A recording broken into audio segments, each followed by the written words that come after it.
FromSoft continues to build on and develop the same concepts with every passing moment, with every game released. They reuse and recycle, but they aren't afraid to experiment or take different paths. They remain firmly rooted, but their branches have spread out beyond what I could have thought possible. What those branches have grown into is Elden Ring, a testament to how far these developers have come while also showing off how much more they've yet to do. In many ways, the work of a critic is easy. We risk very little, yet enjoy opposition over those who offer up their work and their selves to our judgment. We thrive on negative criticism, which is fun to write and to read. But the truth we must face is that in the grand scheme of things, an imperfect game is so much more meaningful than our criticism designating it so. This video is critical because that is the nature of critique, but I don't like it when a video becomes a hub for vindicating negativity. It feels like a lot of people watch critiques not to gain and develop new perspectives, but simply to fuel and justify their own, to take a single perspective as absolute fact, to feel like their frustrations have to be validated. And I do have frustrations with this game. I am going to complain to analyze what I don't like, but not because I hate this game, but because I love it. Elden Ring is far from the peak that FromSoft eternally climbs towards, and in some ways it's even a regression. And yet, here I am, and I put it to you that this is one of the greatest video games of all time. You don't need a video essay to tell you that. It's made clear enough with every color that makes up this world, with every line of dialogue spoken, with every weapon's incredibly rendered model. Above all, what keeps me coming to Elden Ring, what makes me want to talk about it so much, is how many questions it prompts. Why is it so big? Should I beat the game at level 1? Is there another way to get here?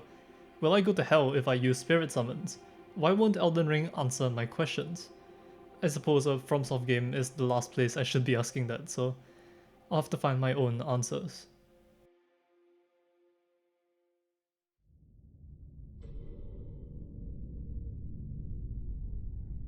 The fallen leaves tell a story.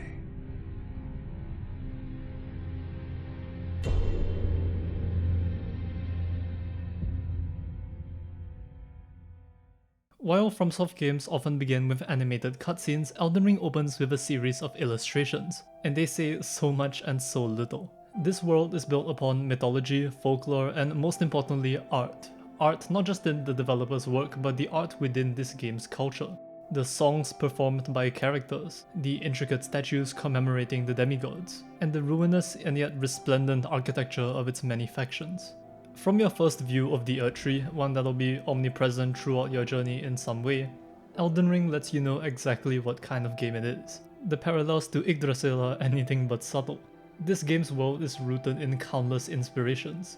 It shares so many elements with Dark Souls 3 both in its gameplay and its dark fantasy setting, and yet there's something here that feels immediately different. One is color. With the golden Erdtree and the deep blue surroundings, falling leaves scattered about, the high winds shaking the foliage, it feels like a new painting. It looks nothing like Dark Souls 3, and thank God for that. Elden Ring is not hyper-realistic, but it doesn't matter because for all it lacks in realism, it makes up with art style. It's never an issue that the grass texture doesn't look good up close. Armor sets show clipping and flaws, weapons clip into your head, capes clip into the floor, but I am so often distracted by the artistry of the armor design itself that I couldn't care less. I believe in the lands between and the realm of shadow, and things almost never stand out as being like a video game. There is nothing quite like entering a new area and being greeted by new music, descending down a small elevator only to discover an ancient eternal city, entering a vast peninsula and seeing the smoke of war rising from the castle in the distance, walking into the royal capital and seeing the corpse of a colossal dragon, and strange beings playing a song that heralds a new age. This game just keeps going. Elden Ring's area variety is incredible, and it's even more impressive that every location stands out in some way. No two regions are exactly alike. The autumn gold of Altus, with the capital city in the distance, stands in contrast with Leonia, a blue flooded land of magic. The Black Shadow Keep stands tall, complemented by the White Death Spectre of the Shadow Tree. And we can zoom in without losing much detail. The smaller moments of beauty are one of my favorite things about this game, the fact that a single room can leave me in awe. This perfumer greenhouse in Leyndell, so simple and unimportant, is absolutely stunning. And then we have character design. With a game this large in scale, the fact that it is filled with so many characters in every corner is unbelievable. I may complain that the fight is just an NPC, but the armor set that NPC has is always beautifully modeled and designed. Even their faces, most of which you'll never see or look at closely, are carefully sculpted to suit them perfectly. There is not a single enemy animation that feels completely wrong or out of place. Everything fits their character, from the mechanical spasms of the marionettes to the way Morgoth controls his momentum by sliding his hand across the ground. The quantity of animations in this game is staggering. It is an achievement that could not have happened without reuse, without a willingness to recycle, and for the most part it does that very well. Elden Ring is a shattered world. It makes that clear in every moment, in every line of dialogue, every critique that makes those same points. It carries with it a beauty that we haven't seen much of in Dark Souls, and that is an abundance of nature. The first two games had their fair share of color and vibrance, but never to this extent where you forget that this world is effectively post-apocalyptic. Sometimes when going around to take screenshots, I forget about all of the horrors. One of my favorite corners of the lands between is the forest in the Outer Plateau, a crater with a minor earth tree in the center. The way the sun rays filter through the trees creates this beautiful, warm scene, and it makes you forget that this forest is filled with the most disgusting creatures From Software has ever made. Beauty doesn't simply refer to what is traditionally pretty and majestic, because even the depravity, the horror, and the darkness of this world is done with just as much, if not more, artistry, from the twisted body horror of the pot jails to the war-torn Gelmir war zones. Godwyn's body is one of the most horrific sights in the game, and yet it compels so much fascination, its marine features full of implication.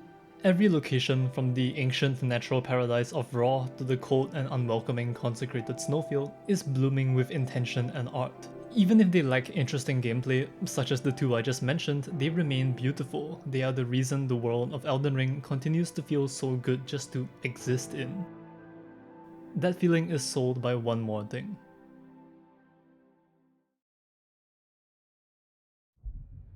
Sound design is part of why Elden Ring feels so different to Dark Souls, even if it shares so many similar elements. The impact of weaponry, the sound of a guard counter, and the slamming of a parry carry so much force. Your rolling is more impactful and harder on the ground without sacrificing the agility of the animation. Your sense of presence within this world is louder than ever. All at once, this game is so much noisier than its predecessors, so much more full of life, from the chirping of birds to the bells of the mausoleums to the heavy rain. The game is full of environmental music, combined with diegetic ambience, and each reflect the location's identity and setting. In the ruin-strewn precipice, water falls from the ceiling, echoing around Makar's chamber. On Stormhill, the howling wind will send trees rustling. For all its death and suffering, the lands between are still full of life, and so every sound reflects that life, that sense of a world that is anything but empty. Pair that with specific noises, not just the background sounds, but little moments of diegetic music.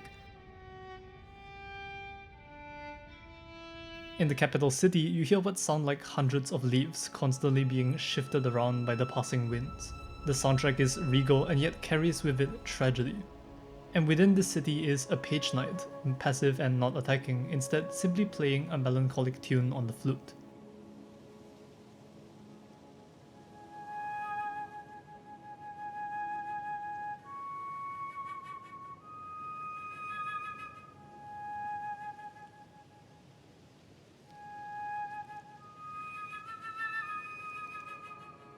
Similarly, the strange oracle envoys blow a song through their horns.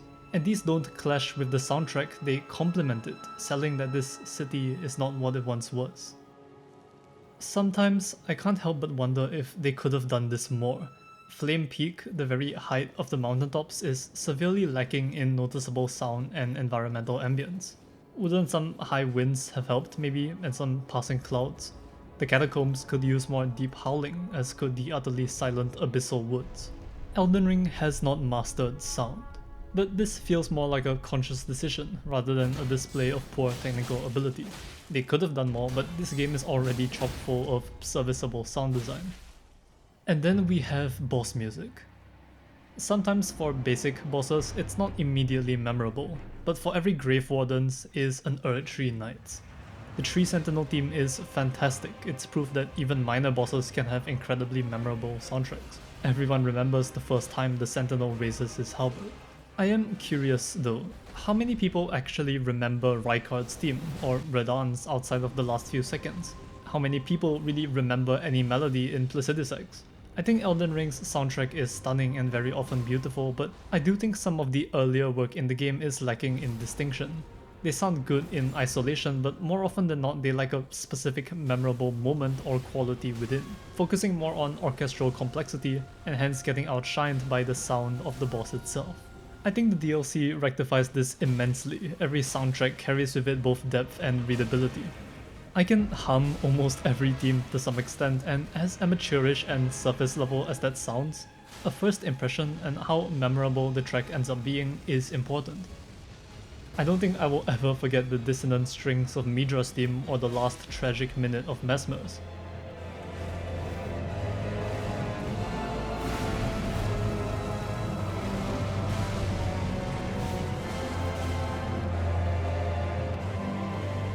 I will certainly not forget Mikola's theme because, my god, listen to it.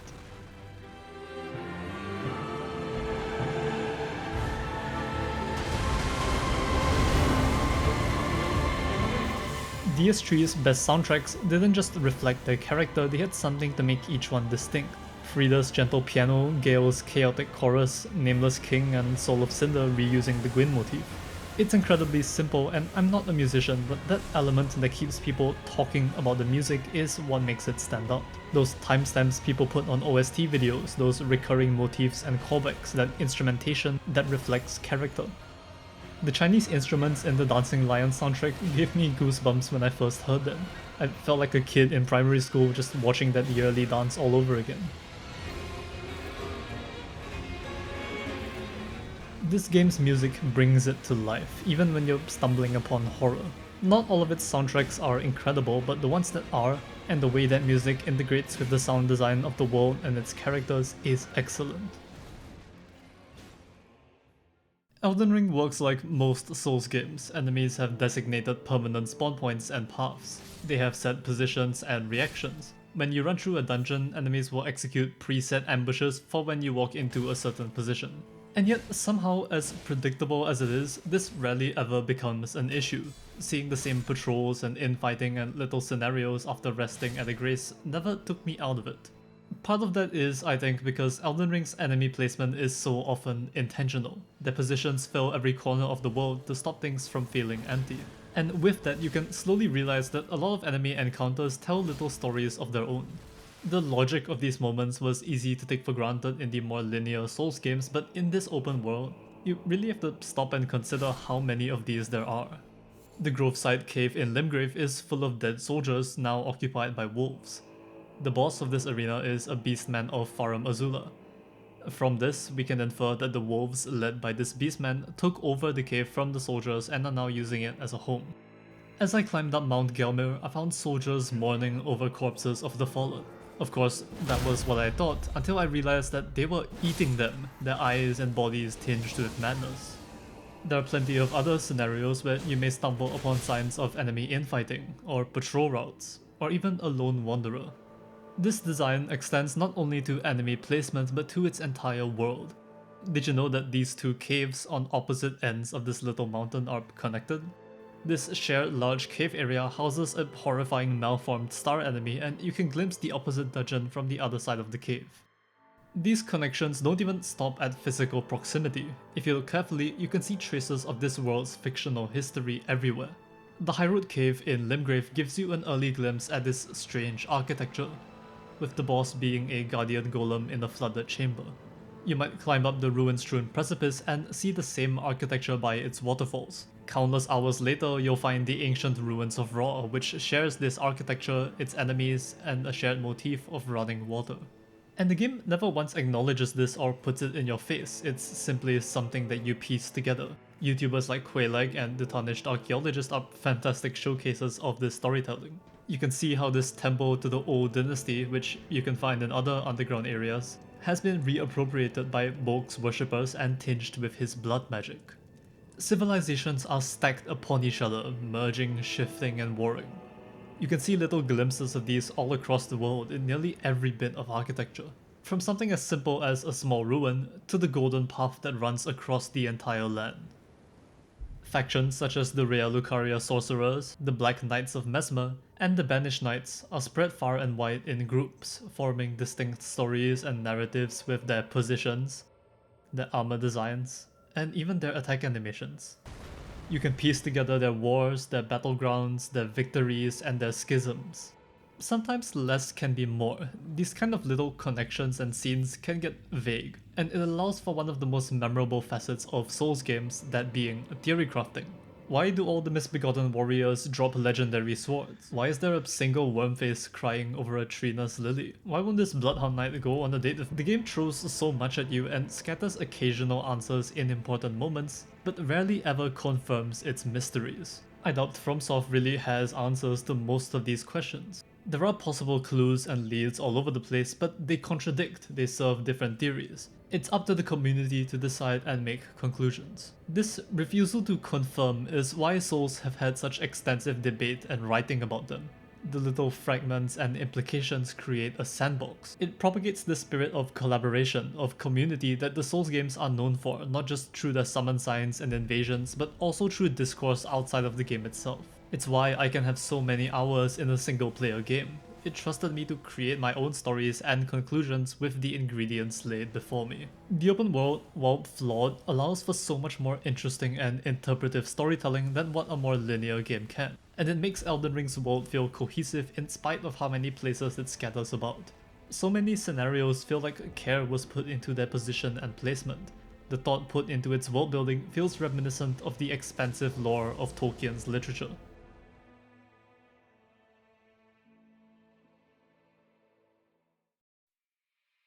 Something very frequently debated is how all of this world building is spread out. The open world is massive and almost entirely quote-unquote optional. You can beat the game in a few hours pretty easily. And yet this optional content is Elden Ring's substance. Missing out on it makes you lose out on a massive portion of the experience. How much of the game is truly optional? That depends entirely on what you're looking for. And it's that freedom that allows the game to feel so vast, for you to feel less like someone following a linear path and more like someone on their own odyssey. So let's talk about the actual design. The lands between are absurdly dense. Limgrave alone is filled to the brim with content, with encounters, and with tutorials. Good tutorials. Nearly everyone that you encounter in Limgrave will have some sort of teaching moment or a reward for exploration. Kali introduces you to crafting. Yura teaches how invasions and summons work. Even the less blatantly tutorial-esque NPCs direct or lead you towards a certain thing. Alexander hints at the Radahn festival in Caelid, while Bok leads you to the cave by a beach, which in turn leads to the Cathedral of Dragon Communion, which Yura told you about before. Finding patches early means you can get Margit's Shackle, which makes his fight way easier. The same logic applies in the DLC. Every NPC directs you towards something else. Ansbach and the Hornsent encourage you to find more crosses and engage with the story. Theolia and Moor hint towards the Cerulean coast in the south. It feels like every step of your journey is subtly guided by something. Rather than having direct quest markers, Elden Ring scatters its hints and guidance through in-world information. Seeing a location in the distance makes you aware that there's something there, and so makes you want to go searching for it. A merchant may sell a hint towards a certain fact or secret in exchange for runes. It's a very diegetic way of conveying information, and one that works when it comes to navigating and getting your bearings around this world and its mechanics. Limgrave is connected to Leonia and Caelid. Both can be accessed without a boss fight, but there are clear intended barriers which act as gentle guides. You could take the cliffside to the right of Stormveil Castle and skip to Leonia immediately, and you could go through 3 different paths to get right to Caelid. But it's clear via both the NPC's dialogue and the looming presence of Stormveil that the intended finale of Limgrave is Godric. It's clear by Man-Eater Mildred number 4 one-shotting you, and the fact that you have to literally go around Stormveil to get to Leonia. Despite having linearity, the game does give the option of going elsewhere, of doing something unconventional. The challenge arrives via damage scaling. Despite being one of the easiest places to end up in, Caelid is a huge change of pace. Most things will kill you in a single hit, enemies take far longer to kill, and it looks like hell. But then again, I have seen people get sent to Caelid and spend a decent amount of time there. You can if you really want to. And the game accounts for this with Salia, a town with difficult but not impossible enemies.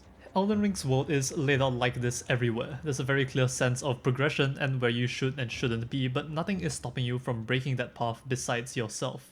And breaking that path and forming your own is what made that experience so special to me on a first and second go. Realizing how much I missed, but also how much I didn't need to revisit if I didn't want to. It's why the DLC feels so unique, because you can basically go everywhere and the difficulty doesn't ramp up all that much. That also seems to be why it's more fun for challenge runners to do their bingo competitions in the DLC. The base game's continents are spread out in a simple fashion, but the complexity comes from the dungeons within it, from the sense of discovery as you slowly clear the map. The Realm of Shadow slowly brings these two concepts together. I think the best comparison I have is that the lands between are like the paths in between major areas in Dark Souls. The bridges, the roads, the treks that lead to each area. You can go in multiple directions and you'll end up where you need to be. The difference with Elden Ring is scale. This game is colossal, and that means those paths, which were once straightforward lines with a few enemies of interest, are now the focus of the open world gameplay loop. It's a little hard to determine what really counts as hidden content because Elden Ring hides so much from you, at least on the surface. And yet these optional areas are clearly intended to be discovered. They're not hard to find, they're just not overtly presented. This makes every intentionally major area feel like a complete secret you just stumbled upon, even if that's clearly not the case. Midra, the Lord of Frenzied Flame, is hidden past a small ladder that leads to a hidden room with an illusory wall, which leads to a coffin, to a new zone, which leads to a path, past a ruin, to a catacomb, which descends 4 times, which leads into a whole abyssal forest at the bottom, which leads to a horror stealth sequence, which leads to Midra's manse, which finally leads to Midra. And you would think that this is absurd, but it's actually pretty easy to find. As long as you stumble into this first ladder, which you probably will if you're paying attention, finding Midra is no problem at all.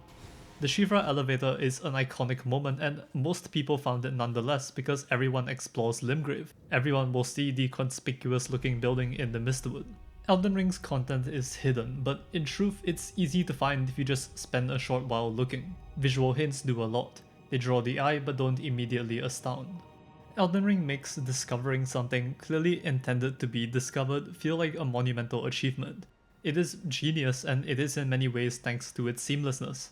There are a few moments where you're actually forced into a loading screen outside of teleportation. For the most part, you can easily just travel all the way from Limgrave up to Altus without triggering any cutscenes or loads. It's incredible. And it's why the Grand Lifts annoy me. The only loading screens in the game, and we know that they aren't necessary. You can climb the ruin-strewn precipice all the way to Altus from Leonia. There was going to be a path leading to the consecrated snowfield seamlessly from the Deeproot depths. It is unfortunate that the game sometimes severs this complete connection. There's also the fact that Elden Ring is very reluctant to show you places that you can't actually get to.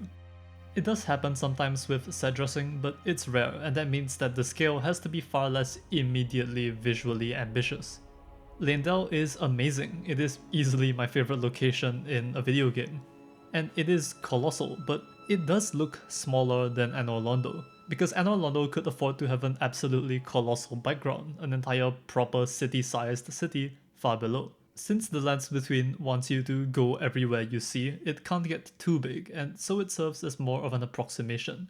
If we're talking lore, these places would obviously be much bigger. But these are virtually non-issues in an otherwise absurdly seamless and vast world. There are few things in this game that don't feel like they belong.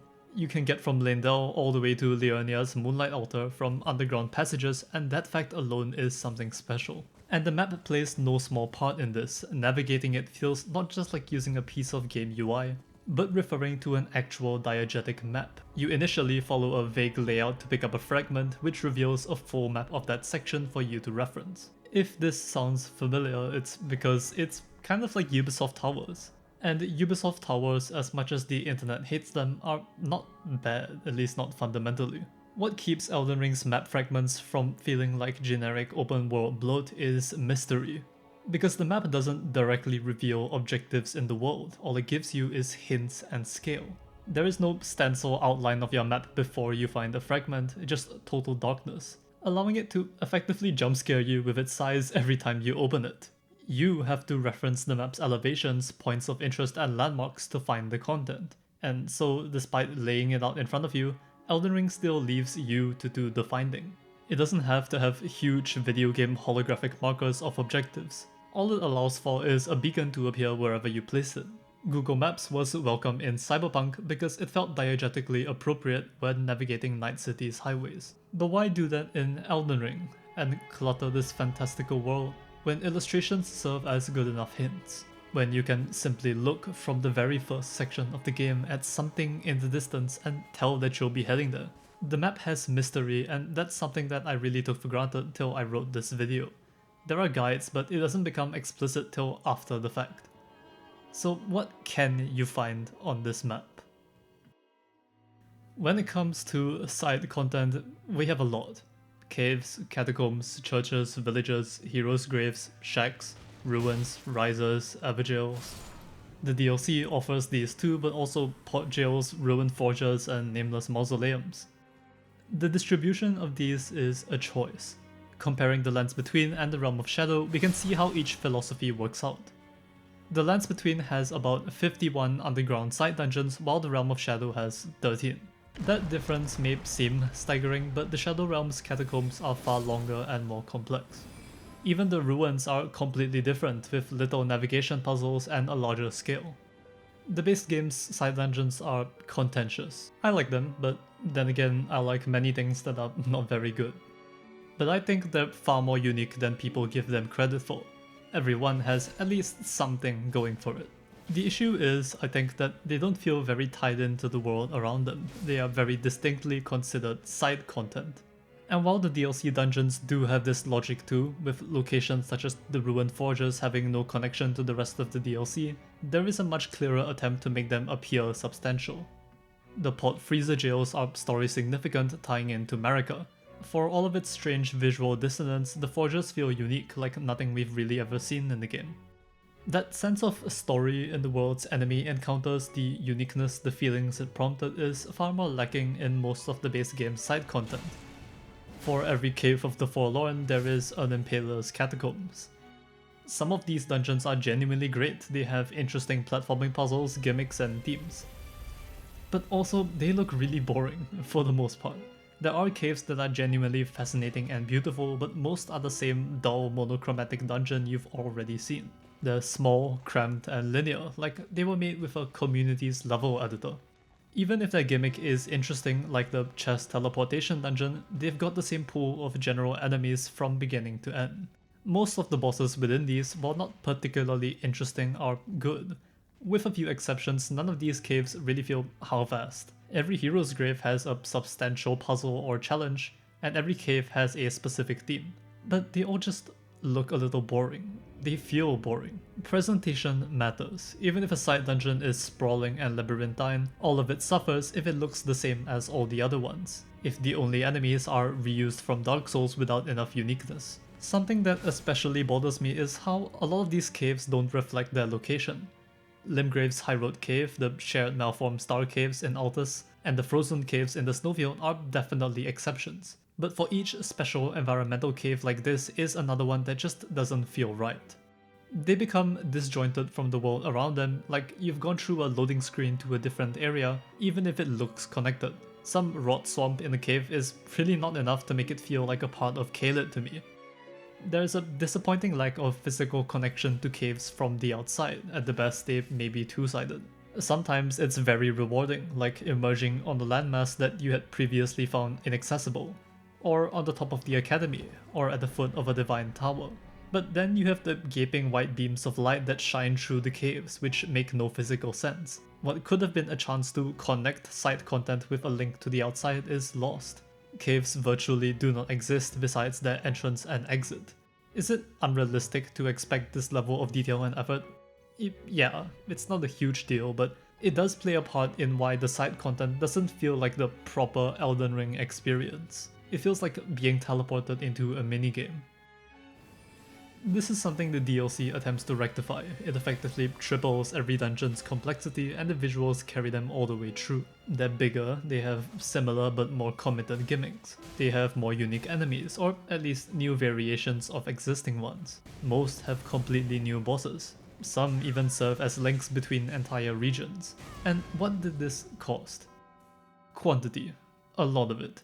And in spite of the improved quality, it made the Realm of Shadow feel far emptier. There is no good solution here that's realistic, and the reason why is clear. When does all of this variation, this sense of a massive world, end? With reuse, of course, which is something FromSoft has never stopped falling back to. The further into the game you go, the less unique content you'll see. Outside of its bosses, these games never save the best for last. By the time you reach the mountaintops, you would have already seen every single type of enemy a long time ago, besides the major bosses.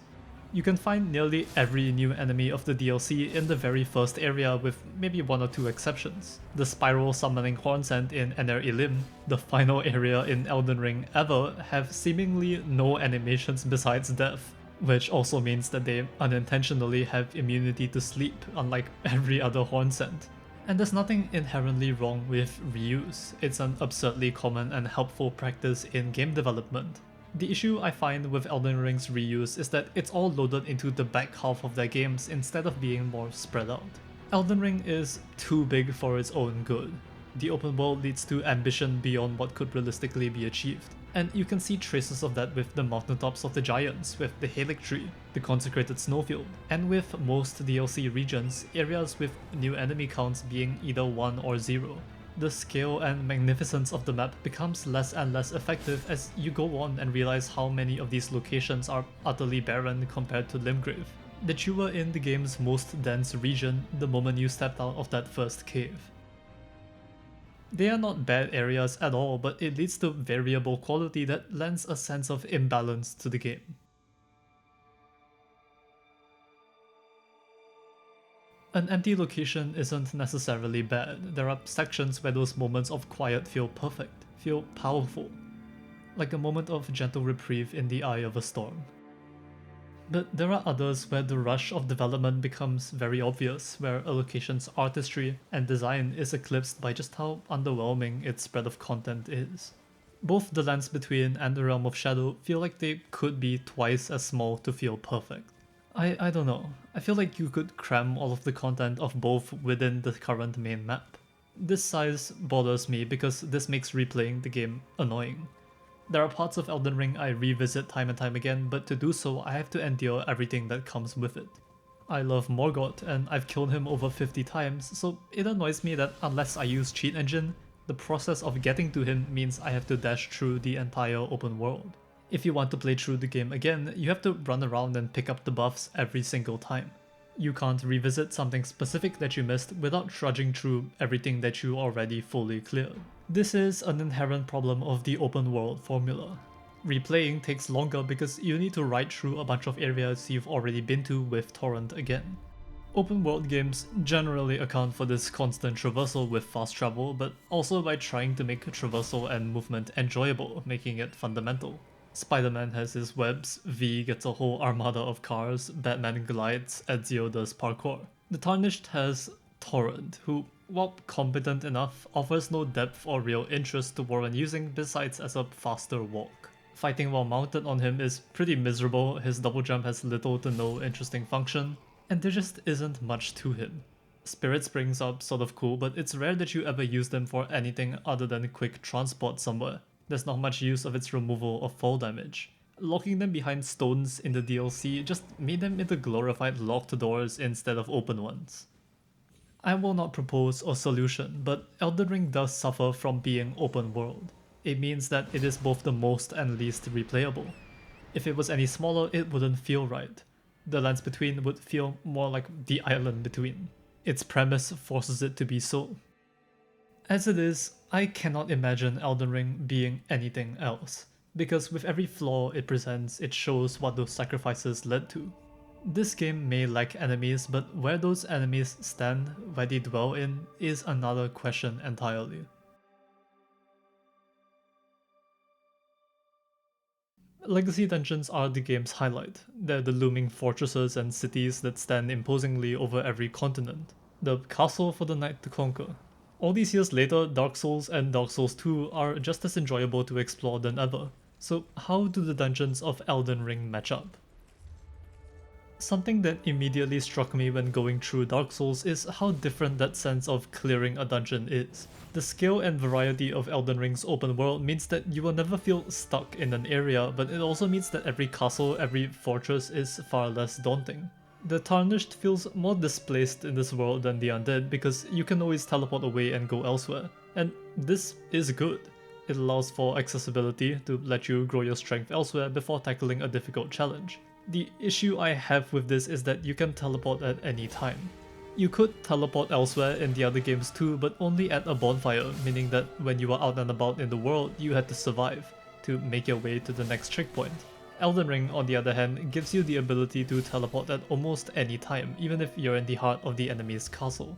Disabling the map during combat is a good deterrent in theory, but that's damaged further by the fact that you can basically outrun every single enemy in the game, with very few exceptions. Some you can even outwalk, and they make me wonder what the point of the encounter design was if you can negate it entirely with no risk. Most of the time, runes aren't even balanced enough to make the challenge worth it. Dark Souls limited your options far more. No matter where you went, a dungeon was inevitable. Elden Ring lets you leave and explore an entire continent, and all of that plays a part in why legacy dungeons don't always feel like Souls. There's no sense of being in the lion's den, of having to find a place of refuge in the midst of a deadly place while running low on heals. In fact, the only time the game does this is once at the very beginning, by sending you to a mine in Caelid from Limgrave that you can't teleport out of until you find a grace. Homeward bones were a thing in Souls, but they were a limited resource, meaning you had to be careful when to use them. You did have unlimited teleports in the past games, but only much later. The most obvious solution for me would be to make it like Dark Souls, at least within a legacy dungeon. While inside one, you can only teleport while sitting at a grace. You wouldn't be able to open the map when just wandering around. This may sound punishing in theory, but you also have to consider that this game has an abundance of grace. There are so many sites of grace in this game's dungeons. They feel nothing like the original Souls bonfires, which were limited but accessible from many points. I mean, there are a couple of shortcuts leading to grace in a couple of dungeons, but for the most part, if you're going on a linear path, you'll be following an equally linear trail of grace. What Elden Ring is best at is making nooks and crannies along said path. While the direction of most areas is straightforward, it's full of hidden detours that lead elsewhere to their own respective conclusions, with paths that crisscross into each other to give you the feeling of choice. You could get to Godric in a minute without fighting a single person, but you could also get lost in the labyrinth of this castle, finding encounters, loot, and paths to new mysteries. You could drop off this ledge to fight this Crucible Knight, you could find the remnant of Godwyn under the castle, you could spend some time scaling up and down the castle walls and roofs. No matter where you go, you'll eventually return to the main path, so what makes this linearity feel less, well, linear? This year I played the platformer Lorne's Lure, and what stuck out to me the most about that game is how every area I went to felt out of bounds. It felt like terrain and world building came first and I was but a circumstantial visitor. Of course, it is at the end of the day an illusion, but what made set levels feel so fun to platform in is a feeling of improv, of agency. Even if you are meant to go down these cliffs, having it feel like a divergence from a main path can work wonders. It's why I don't really like the Cathedral of the Deep, despite its competent layout. Every path seems to be a straight line that just occasionally loops back to the main bonfire. The random elevators in random rooms that lead back to it don't make much sense. Elden Ring, on the other hand, has a lot of these interesting interactions, this tying of the level design with the world. This elevator in Stormvale was clearly used to transport goods or cargo. This rotating platform in the storehouse was used to either place or remove new specimens. Not to say that there aren't completely nonsensical layouts in this game either, but it hides this better for the most part. There's also the jump, a seemingly small feature, and yet it changes so much, not just with combat but with platforming. Being able to get proper upwards vertical movement is a game changer. There is quite suddenly a whole new side of level design unlocked, and Elden Ring takes full advantage of that verticality. The Divine Tower of Caelid is a simple, straightforward path, but it feels especially memorable because you spend most of that time going not left or right but up and down. Similarly, the Specimen Storehouse makes use of its many floors, and in spite of its simplicity, it is fun to go through. Stormveil and Leyndell are incredible, partially because of that verticality and also because of winding paths, preventing you from ever going in a straight line for longer than a few seconds. They're deep yet coherent and believable. It's this design that the game struggles to achieve as time progresses, and I do wonder if it was a worthy trade for the sake of an open world. Mogwen Palace, Bellerat, and even parts of the Halic Tree feel very bare bones in comparison to the early dungeons. As pretty as they may look, they fall apart pretty quickly on subsequent playthroughs, their enemy encounters boring, their design incredibly straightforward. Were these pitfalls a result of the open world? Can they exist in harmony? We saw a partial answer with the DLC.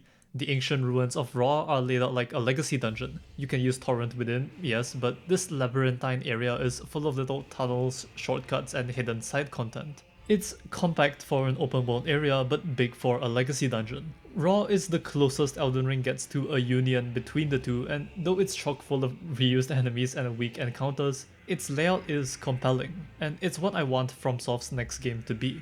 Dark Souls but bigger. Something like Sekiro, with less fast travel and more world-spanning shortcuts. The existence of the Roundtable Hold almost feels like a sign of FromSoft's complacence, their reliance on fast travel as a fundamental mechanic from the get-go. And I don't really want that. I want a world that's not big enough to be considered open world, but big enough to continue expanding on Dark Souls' now iconic design philosophy. There's level design to be found elsewhere too. The world is full of it even if it's not immediately recognizable. Consider every side dungeon you've been to. The game makes these distinct in quite a few ways. While most of them involve just a simple path, they usually have some kind of gimmick or shift that makes them more fun to go through. The jail cave starts with a bunch of locked prison cells which you unlock at the end of the path and backtrack through. The Carrion study hall can be cleared normally once and then revisited when turned upside down. The Leyndell catacombs gaslight you by pretending to be a looping path. It's pretty shocking how many of these there are, and while they aren't revolutionary, the creativity shown has kept many simple dungeons from getting boring. The massive moving chariots of heroes' graves are competent timing puzzles, as are the fire-spitting pillars and parkour moments in catacombs and caves. This isn't to say that Elden Ring doesn't have any bad level design, because of course it does. While the roof platforming of the Ordina Evangel is interesting enough, filling it with invisible enemies and archers that can kill you in 3 shots is not. While the concept of a stealth-only section is interesting, it doesn't excuse how utterly barren and simple it is, with about 100 developer messages beforehand spoiling any surprise or problem-solving the game could have given you. While the Shadow Keep having 2 entrances is a fun idea, the main entrance offers almost nothing of value compared to entering via the Church District. Elden Ring's level design has many questionable decisions, whether it be enemy placement, world layout, or a strange lack of trust in the player. FromSoft could always do more. Elden Ring is, in my opinion, their best game ever, but it is far from the best they can do.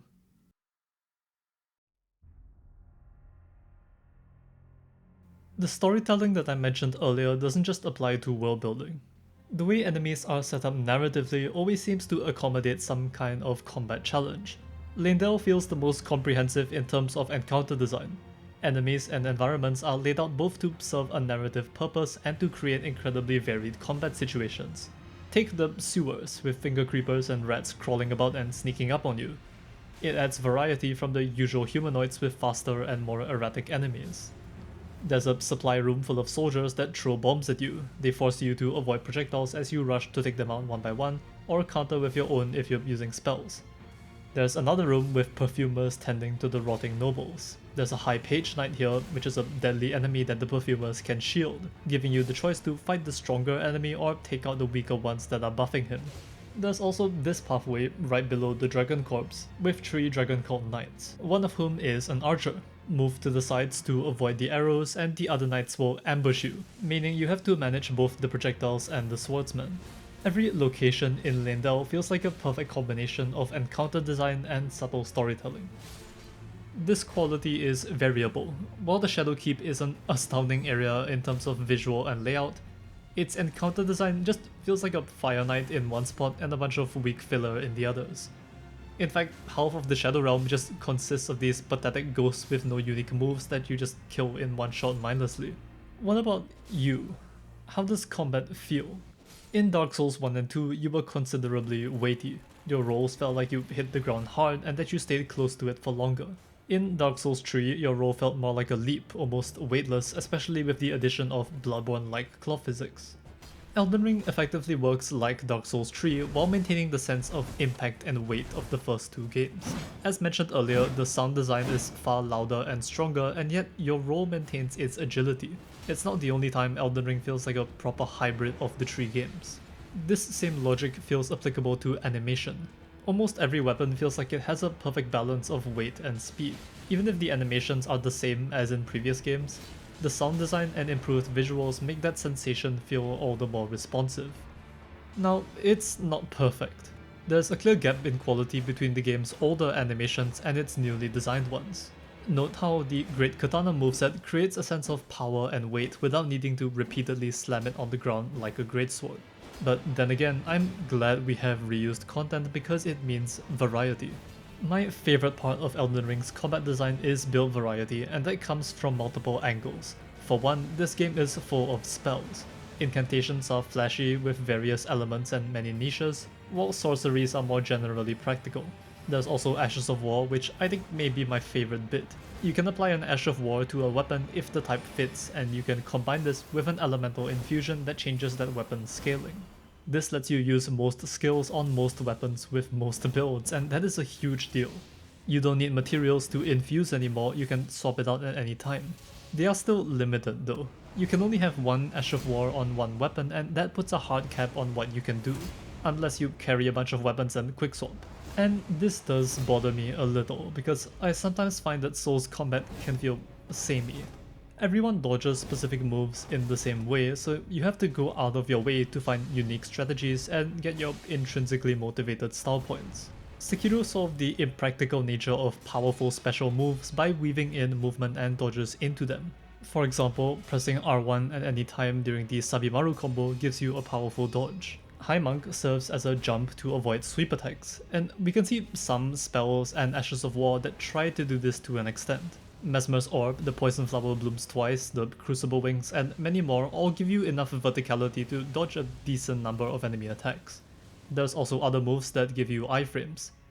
Miriam's Vanishing is especially great because it adds a new tool to spellcasters, giving them a dodge that they can follow up on immediately, making their combat a little more hands-on.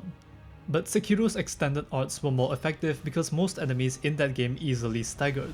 In Elden Ring, however, many bosses and enemies will just tank through whatever attack you make, often stunning you out of your Ash of War. This means that some can be rendered entirely impractical outside of some niche uses. And that's where I wish we were allowed more variety. I want to use more than one Ash of War on one weapon. The game obviously isn't balanced for it, but it wouldn't require a completely different approach. Imagine being able to use both Spinning Slash and Impaling Thrust, both Storm Assault and Stormblade.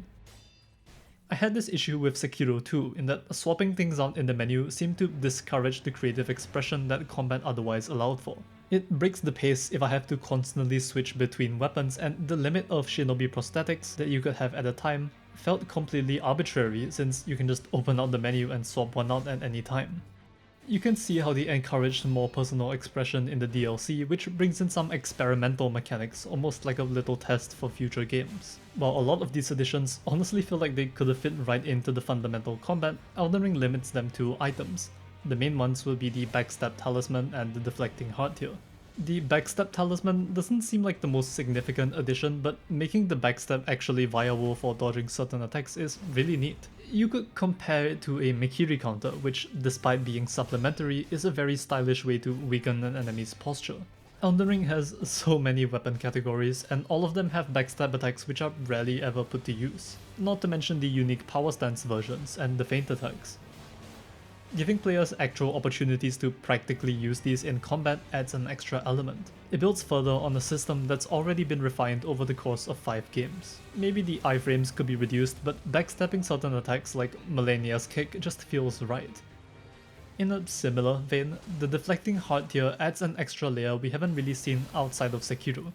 Knowing that both were developed around the same time, it's interesting to see the DLC try to reconcile the two games, and has me hoping that From's next game has something of a blend akin to Lies of P, combining a variety of mechanics to avoid damage with a faster pace. In that game, you can dodge, but you can also deflect, with both being generally practical. Each weapon had 2 skills instead of 1, which you can mix and match. Seeing how this DLC has been used as something of a testing ground for combat has me very excited to see what's next. It's a wonderful thought that despite its size and scale, FromSoft isn't treating Elden Ring like the best thing they can do. There's always room for more.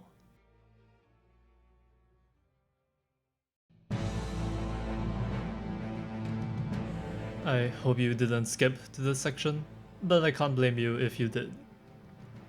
Let's talk about bosses. Elden Ring evolved from a simple exchange of attacks to more of a puzzle with much more hidden openings that focused on position, direction, and alternative movement. A lot of openings occur during attacks rather than after them.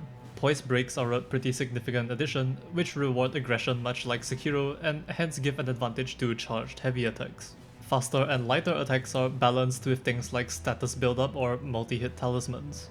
Bosses also have a lot more room for jumping. This complexity can be annoying on a first go, and it's led to the understandable complaints that bosses are overtuned and don't let you attack. At the same time, without it, you get bosses that could be viewed as too easy because this community is so good at optimizing fights. Metyr is very reminiscent of older Souls bosses with a very obvious back and forth. He's very fun, but after fighting a boss as complex and dynamic as Morgott, Metyr is comparatively simple, and I was a little underwhelmed by how easy the moveset was for a character of such power. The most notable thing about Elden Ring's bosses is that they feel like a combination of all three Souls games. Dark Souls 1 and 2 is focused on the careful reading of combos. A lot of the boss was figuring out when it was safe to attack and when we had to fall back. Dark Souls 3 was at a much faster pace with a lot more fluidity, spectacle, and motion, while sacrificing a little of that learning complexity because of how forgiving the roll and stamina was. It feels much more about simple reaction time rather than reading a combo. Elden Ring takes all three of those and tries to mash them together. Its bosses are incredibly fast, but they implement a waiting game and combo learning as well, meaning your fight is less of a simple back and forth. To add on to this are mechanics that encourage alternate forms of movement and avoiding attacks. You learn that some attacks miss when your hitbox is lower, or when you jump, or when you stand in a certain spot, or when you roll in a certain direction. This then gives you more openings. If an attack is going to miss, you can start your own before the weapon even slams onto the ground. If you know when an opening is coming, you can begin charging your attack immediately. You learn how bosses respond to your position, or when you heal, or when your guard gets broken. And none of these are mutually exclusive, they all play into one another. You can dodge this Morgott attack by rolling into him or in the same direction as him. If you roll into him, you start off with more distance with this easy to dodge spear attack follow-up. If you roll in the same direction, he does this huge spinning helicopter combo. You can either roll away from this combo and punish with a charged R2, or you can strafe it, which gives you time to do an even more powerful attack.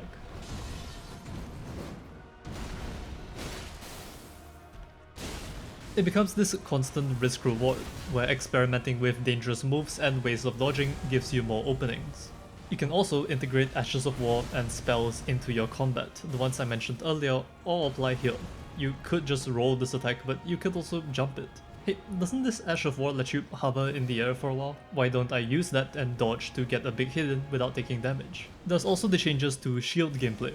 Some bosses need multiple parries rather than poise breaking immediately, and that's a much more intentional and exciting playstyle. It may not be the most optimal choice, but it's much more dynamic to parry again and again, rather than half of the boss fight being spent watching the same riposte animation like in Dark Souls. Guard counters also added an extra layer to sword and board combat, which always felt a little less interesting and useful in the breakneck speed of Dark Souls 3.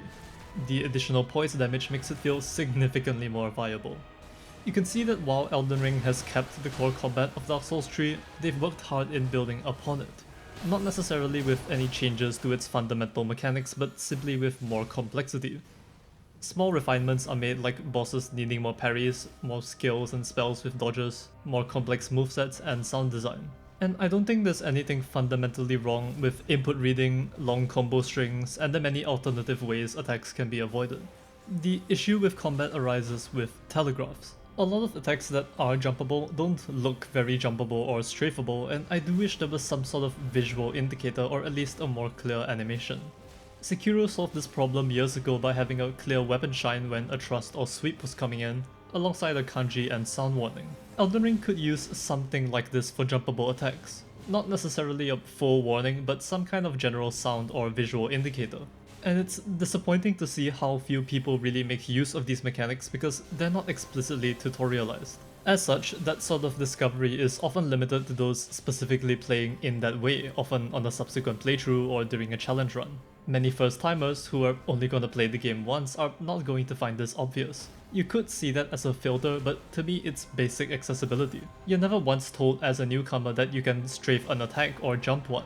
Certain attacks are telegraphed intuitively so that you can figure this out, but others just feel like a slap in the face. Not everyone is going to no-hit every boss, not everyone is going to understand and appreciate the intricacies of the design when they're hidden. It's not a problem once you get used to it. The issue is most people simply won't get used to it. This method of finding a boss's hidden openings is not bad, but I do have to wonder how intentional the difficulty of this learning process was. As it is now, the process is purely extrinsic. Why would I learn this moveset with techniques I've never picked up on when I can just summon my mimic and kill the boss first try? Summons become the fallback. That's not always a bad thing. Spirit summons are a whole other can of worms. They are good. People can play the game however they like, and the summons are a lovely option, whether you're struggling with difficulty or simply enjoy the feeling of fighting in a group. With the poorly communicated attacks, many people will see them as necessary. However, I do think there are intended and unintended ways to play Elden Ring. Okay, put the gun down. There is nothing wrong with summoning spirits to assist you in a fight, just as there is nothing wrong with fighting a boss with your bare hands. But Elden Ring's design cannot account for everything, it simply accommodates for other factors. It allows for countless and completely valid playstyles. It will not hold anything against you for cheesing or cheating or even just summoning. But it is impossible to claim that every boss is specifically designed to be tackled in these ways. Looking at most major bosses, it becomes abundantly clear that they were designed with a particular approach in mind. For most, it's a duel with a melee weapon. Designing a boss like this and allowing for other approaches is the only reasonable compromise because that's how most people play the game. Designing a boss around summons is impractical because some people play alone. This means that you can't have tailored different boss behavior for multiple people at once. The same logic applies to spellcasting. Radahn in melee range is fun and dynamic. If you use ranged spells on him, he parries sometimes, but that's his only real special interaction. The alternative is a gank, and we all know what the community thinks of ganks. Bosses like Mesmer, Rykard, Morgott, and many others are at the most polished and refined state when tackled in the quote-unquote intended way. The game providing a summon is separate from the design of its moveset. Hornsent is a quest NPC who has big story significance, and you're given the option to summon him for Mesmer. But it becomes clear in every facet of Mesmer's design, with how scuffed he gets when he swaps aggro, with the aggravating invulnerability during his grab, that Mesmer's moveset was designed with a one-on-one in mind first, and the Hornsent added subsequently. Game communities love extremes. As the years have gone by, it feels that the generic Get Good group has been fighting with an ever-growing Everything is Okay group. And everything is okay, but some have taken this to mean that those playstyles are immune to criticism, or just as much of an authority on boss design. As much as some strange people on the internet might insist otherwise, you are not morally inferior for playing in those ways. But you will have less to say on a boss's mechanics if you first try it with a mimic tier or pelt it with spells from far away, rather than learning it in melee. That's not a bad thing, I'm glad that it's an option, but it will affect your perspective and it may inform less. At the end of the day, how you fight a video game boss is to your discretion. I don't like spirit summons personally because they took away too much of the challenge. Their presence made less people engage with genuinely fun bosses. But I am very glad that they're in the game. I'm glad I could have help against the Godskin duo. But wouldn't it be better if the Godskin duo just wasn't in the game in the first place? Gank fights in Elden Ring are not good because none of the pairings ever feel intentional. Godskin Noble and Godskin Apostle each feel designed to be fought one-on-one. They are both aggressive and fast melee users with high mobility. Ornstein and Smo complement each other, their Godskin parallels do not. Summons alleviate this issue significantly, but they feel more like a band-aid. Using Tish against the final boss on my first playthrough was a huge mistake, as was summoning Melina for Morgott. What eventually became my favorite fights were boiled down to mindlessly underwhelming experiences on my first run. A compromise I'd suggest would be a buff to boss health, much like when a multiplayer character gets summoned, though maybe a smaller buff depending on the summon's level. Since a spirit gives more opportunities for bosses to be open to attacks, a buff to health would make fights a little less trivial while maintaining the same advantage of numbers. Without this, you get instead a boss getting annihilated on the first try. And again, this is up in the air because some people want to annihilate a boss on the first try. This suggestion is just how I would do it, and I'm sure there are plenty who would disagree. And this demonstrates how, quite simply, Elden Ring is not designed for everyone, because being designed for everyone is an impossible task. The best it can do is just accommodate as much as it can. But because Elden Ring didn't always telegraph how you could tackle bosses, it made people jump to the conclusion that spirit summons were essential, that bosses were impossible without them. The ability to go elsewhere and level up, the presence of co-op and summons, are an essential part of Souls. But I do feel there is value in playing a boss fight alone, and had the game communicated this better, I can't help but feel that people would look upon them much more fondly. What was once a default is now something you must actively fight for. Margit's design heavily encourages strafing and moving around him. He specifically punishes you severely for standing in front of him, whereas getting behind him gives you more attack opportunities. But I rarely ever see people talk about that. All I hear is Margit teaches you to level up elsewhere, and I feel like something was lost in translation. That being said, once again, I'm glad that spirit summons are here, because not everyone plays Elden Ring for the hard bosses. Adding summons gives a chance to enjoy the game if you're a newcomer, if you're here for the lore or the level design or anything else. It's a great option. I just wish that fighting a boss one-on-one was more encouraged or more rewarded. Bosses are not without more objective issues. The biggest one would be field of view. We've already seen in multiple fights such as Rykard's that the camera FOV can increase at any time when the game wills it to be so. But in most cases, it seems like the camera is allergic to doing this when it actually matters. It makes no sense to me that the Dancing Alliance FOV increases during its harmless phase transition, and then immediately zooms back in. Combine this with moves that push you towards a wall, or moves with AoEs behind you, and this otherwise spectacular fight can feel like a complete joke. The same logic can be applied to most fights with large opponents. There is also the issue of arenas. Bale is one of my favorite boss fights ever, so it's pretty annoying that his fire breath can bounce off the uneven terrain, making it sometimes impossible to dodge.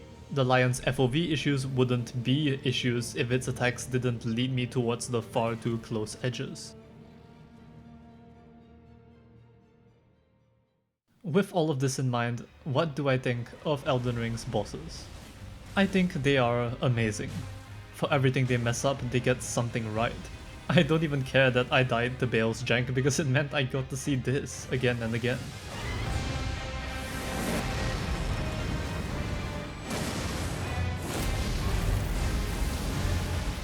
Call me whatever you want, maybe I'm just really easy to please. But I will never get tired of this game's bosses, of its commitment to making them the highlight. Dark Souls bosses were defined and strengthened by the world around them. But Elden Ring's bosses feel like they define and strengthen their world. They embody their regions, their associated questlines, their familial connections. They are the most brilliantly animated, mechanically satisfying, and beautifully designed boss fights I have ever seen. And for me, that is one of this game's many crowning achievements. Not all of them, mind you. Because, as everyone including myself has told you, Elden Ring is not perfect. These bosses are, in many ways, overkill.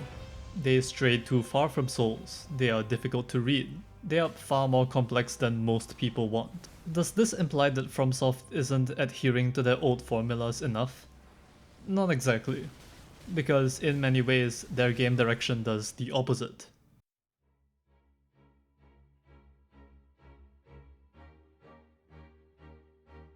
FromSoft has this bizarre adherence to the wrong traditions that has always confused me. The lack of a pause button in the game is hotly debated, and I genuinely don't get why. Playing a hard game does not mean you should not have basic accessibility. It's not a big deal, but the problem is that it is not an entirely conscious design choice. It's just what they went with because they didn't feel the need to do it. Arguments include the idea that it would allow people to swap builds without consequence. But if you're really that bothered by it, the pause could just as easily prevent you from doing that by being a separate section from the general tab screen. And no, it will not break invasions and multiplayer. Illusory Wall has already explained why that isn't the case. Contrary to what the internet will tell you, it was not a core mechanic of the games before. What purpose has it served is not being able to pause on the same fundamental level as rolling and attacking. The most I can come up with is some half-assed claim that it makes the fight more intense and immersive, and no, it really doesn't. I've paused through a lot of Sekiro fights to deal with some real-life interruptions, and they've made my heart rate go way higher than any Elden Ring boss. Stuff that just feels like basic quality of life is often ignored because people will often rally to defend it. FromSoft can do no wrong, their fundamental design choices are immune to critique. Before the addition of the recent items tab in Elden Ring, there would probably be people going, "Oh, but forcing you to search through your inventory rewards paying attention, the game doesn't hold your hand." It feels like people are terrified of the idea that FromSoft games could become more accessible. In their mind, the game's lack of it somehow makes it better because it's what FromSoft has always done, you're just not the intended audience. And you can see this lack of development and inaccessibility carry forward in so much of Elden Ring's worst aspects. The NPC quests in Elden Ring are, for the most part, bad. This is a hot take, and I don't think it should be. FromSoft quest design functioned well enough in Dark Souls because you were pretty likely to run into characters on a more linear path. You'll always be returning to Firelink or Majula, so NPCs gathering there and then stating where they would go next was easy and simple. You're basically on rails for quite a bit of Dark Souls 3, so you'll likely run into every character in some way. In Elden Ring, though, locations are massive. People are not indicated as having moved. Their map icon only appears after you talk to them. And with most of the areas being optional or hidden, it's far more likely that you simply won't find people. And this sucks. It can rob you of something that could otherwise make your experience so much more enjoyable. This complaint applies both to the DLC and the base game. There's the fact that doing stuff in a certain order can completely lock you out of situations, even if there's no practical way to know this. Yura's questline is particularly atrocious because he never says where he's going. You have to head to this bridge in Leonia and find a red summon sign easy to miss, especially given my colorblindness.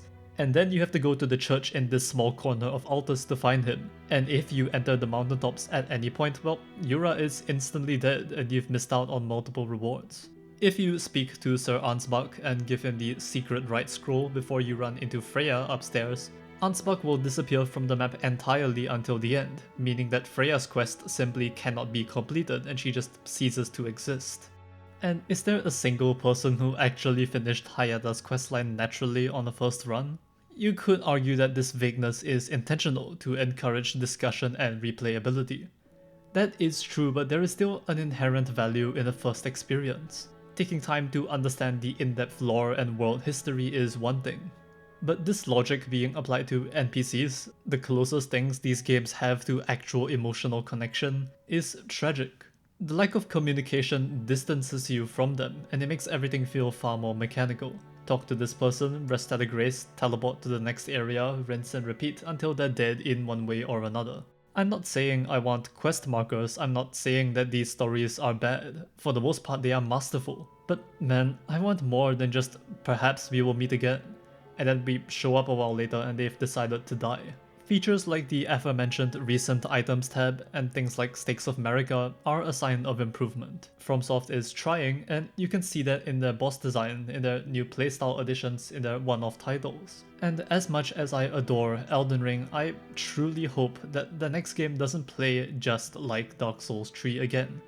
That its quest design is more intuitive, that their ambition goes beyond just physical size. I hope that Elden Ring is, in many ways, unending.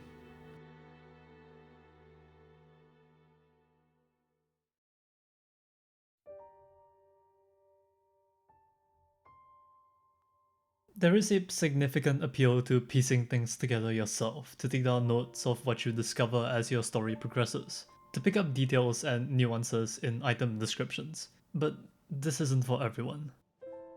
FromSoft themselves aren't opposed to a more linear and comprehensible type of storytelling. The DLC and a game like Sekiro prove this well enough. Mikola's story has a very clear sense of direction. It's similar in scale to the base game, but it provides a more character-driven story, in contrast to the sprawling, varied mythology of the base game. It branches out, but it all comes back together. These approaches have upsides and downsides. Elden Ring's world lends itself to that complexity, with its ambiguity and room for interpretation. At the same time, Mikola's story was incredibly compelling. There was an aspect of choice and personal agency that was at least hinted at. The narrative simplicity didn't make the branching side plots and allegiances any less interesting. You can still find secrets and parallels and discoveries, but having a simpler approach to the main core story means people might be more incentivized to take a peek into everything else, to do more than just watch a video and call it a day. A good example of this difference is storytelling made via Marika. Marika is a vague and distant being in the base game, a god sealed within the Earth Tree, one represented almost entirely from an emotionless perspective. We learn that she shattered the Elden Ring, that she will be our intended consort, and that she is Radahn. In contrast, the DLC doesn't expand much of her mythology, but instead her motivations. What led her to begin all of this in the first place, and what started that journey to godhood. And you don't need me to tell you that the village Marika grew up in is one of the best areas FromSoft has ever created. It doesn't tell you how Marika became a god, the process by which she ascended, but it does show you why she did so. And that accessibility to the emotional side of the story felt good. It felt real.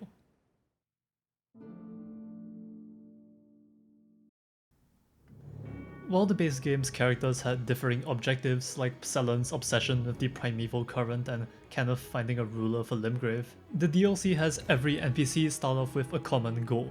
Charmed by Mikola, they follow in his footsteps as he treads the path to godhood. Despite the shared objective, they have different backgrounds, having served different masters and having different beliefs. And this ensemble cast feels full of life. An issue I have with Elden Ring's main questlines is how isolated many of them feel. While some of them do interact with each other and do have consequences and major results, the fact that everything is so split up does harm my engagement a little. Doing Fia's quest concurrently with gold masks and maybe even Rani's meant my focus was often drawn to one over the other. I felt like I was just doing what I had to do for the game to give me rewards, not being personally engaged. Yes, Fia, I will fight for the persecuted, I'll even kill this dragon for you, right after I swear my allegiance to this cute witch doll lady. In comparison, the questlines of the DLC felt important and united. Characters, despite their differing beliefs, all share a common goal at the start. They will talk about each other, interact, and in one of my favorite touches, they leave messages for each other. These letters are left to anyone else following Mikola's footsteps, and each is signed by each individual character. It's such a little thing, but it adds to the feeling that these characters are genuinely progressing and on a journey alongside you, rather than circumstantially appearing in preset locations. When Mikola's Great Rune is shattered, the charm fades. Alliances weaken, characters pursue their own objectives, things go awry. Twists and turns come forward, tensions rise, and it all feels completely understandable. More often than not, the base game questlines have the classic sad Dark Souls ending. Millicent, Rogier, Dialos, Dee, the second Dee, Corrin, Yura, Jaren, Blythe, E.G., Bernal, and Irina all die in decently underwhelming ways, no matter what, in their respective quests. Vike is discussed throughout the game and is killed in a random evangel. Sellen either dies or turns into a ball. Hugh and Roderica will eventually burn up and die. And while I don't necessarily have an issue with any of them in isolation, I was disappointed by how repetitive this ended up being. They usually just show up as a body or mutter a vague line or two and then die unceremoniously, that being the end of their little story. In comparison, the DLC ends the NPC questlines with both tragedy and triumph. The ladder fight is a last hurrah for all of these characters, and assuming you've done the individual questlines, it is one of the best fights in the game. Despite it being a glorified NPC gank, the presentation is perfect. It's the culmination of every character's arc. Each character enters the fight in sequence and the music is timed to change tonally when contenders appear. Saran's bark comes in with a newfound confidence as the music shifts from a tragedy to a hopeful melody. How readily the sensation returns. The runaway spirit of war. Radahn joins the fight as the music hits a climax. The dialogue of this fight made me feel incredibly strongly for characters I previously didn't care much for at all.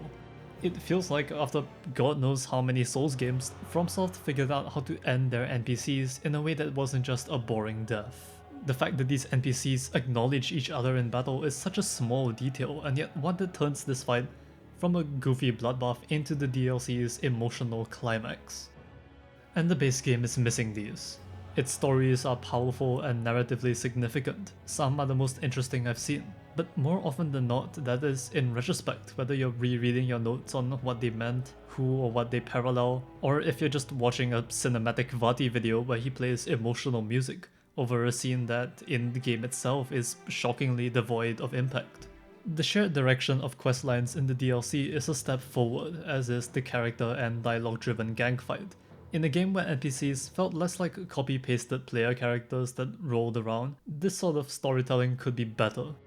Give us more reason to care about these people, ask them about their background, share a drink, do something personal for them.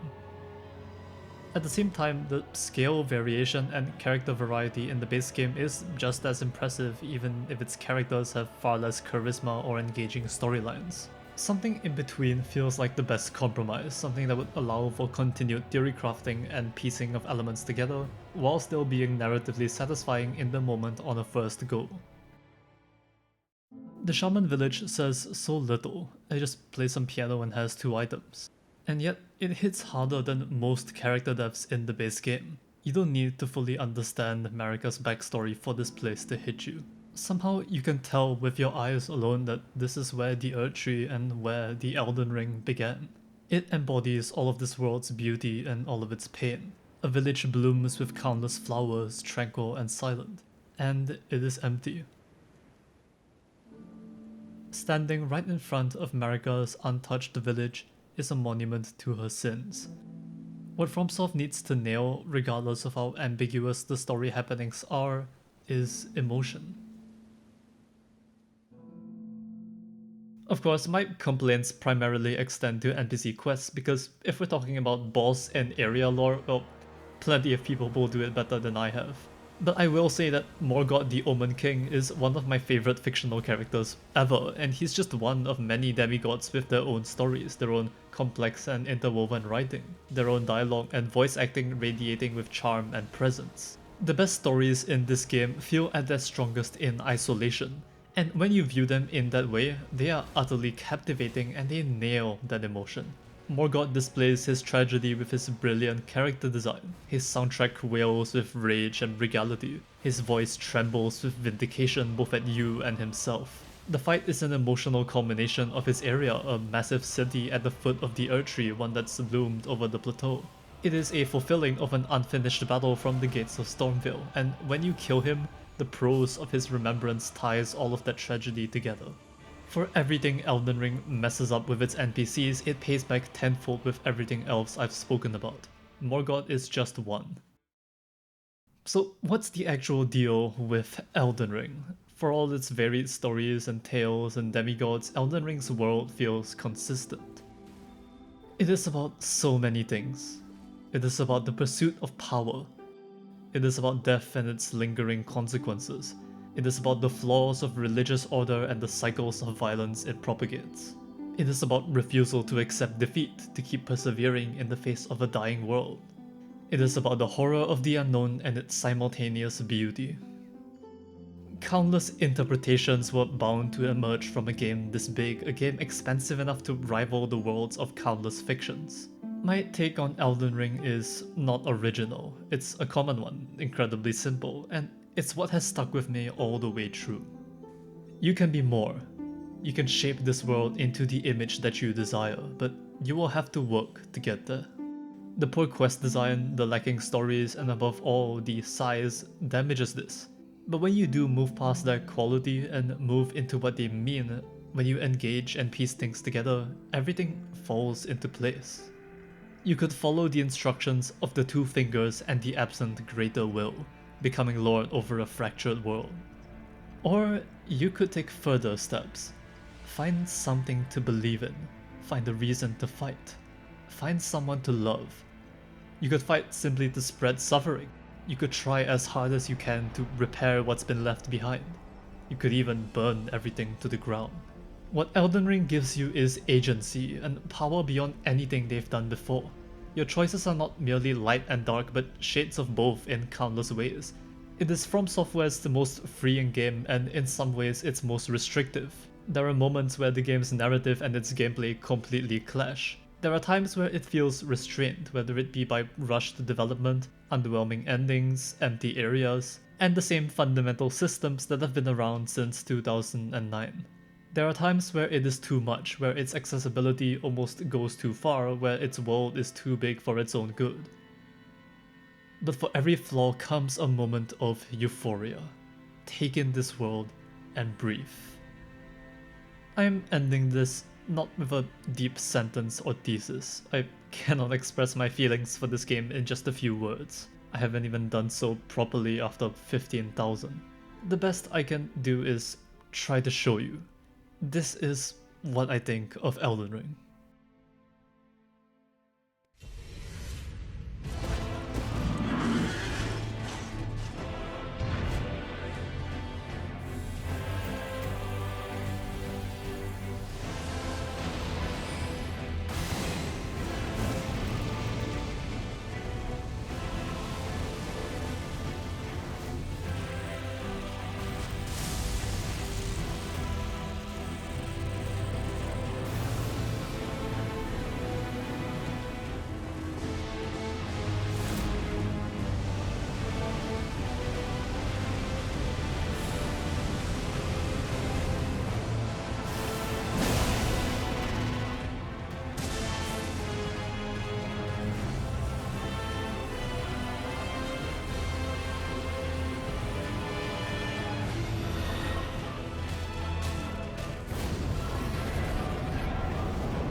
Hi. Thank you very much if you're still watching. I hope that wasn't too corny. This video has been in the works for a very long time. I pretty much finished the script months ago, but then I took a look at it and I hated it and decided to rewrite the entire thing. I'm sure I won't be fully happy with the result because there is too much to talk about with Elden Ring. I didn't even mention Elden Fortnite once. Let's talk about that very briefly.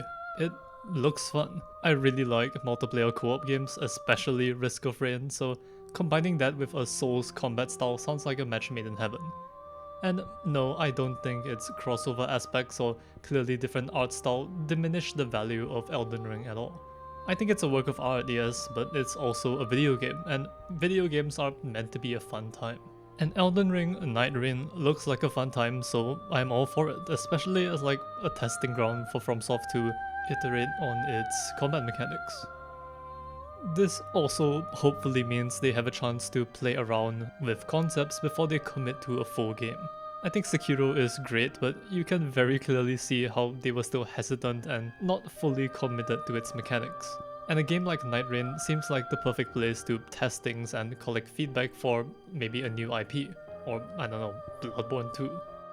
Okay, and I don't know how many people are gonna watch this video. My assumption is maybe it gets hopefully around 500-ish like the Ready or Not video, but in case it performs slightly better than I expected to, I do want to talk about some Souls creators who've kind of influenced me and pushed me into loving this game and eventually making this video.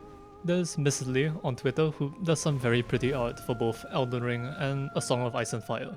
TV Skyen has an ongoing Elden Ring boss design series, which goes really in-depth on character design as he plays through the game. You might also see some cinematic shots that I've taken for him in said videos. If you're looking for more in-depth lore, like I said earlier, Quelaag and the Tarnished Archaeologist are my personal favorites. Although, again, if you know, you want something accessible, there's nothing wrong with a Vati video either. He has very good production value. And his, I don't know what the word is, but I guess cinematographer who captures his footage, Miss Pep1, does very good work. If you're looking for, I don't know, maybe some fan creations, World Singer on AO3 has a very compelling Elden Ring, Dark Souls crossover story series that I've been following for, I'd like to say, over a year now. It is shockingly well written and it serves as very good like post-Souls trauma therapy. Finally, whenever I feel a little down, I like to watch a video by One Shot Plays, which is a disturbingly underrated channel. You would think that like chugging alcohol while playing Souls games might damage the experience, but they are shockingly thorough and engaged with the lore, all while being very entertaining. This is not the last time I'll talk about Elden Ring or FromSoft, but for now, I need to drink some water and go to bed. The next video will probably be about Sekiro, or maybe it'll be about Satan, or Hitman, or dying in video games. Or maybe it'll be about none of those things, who knows anymore. I'm tired. Good night.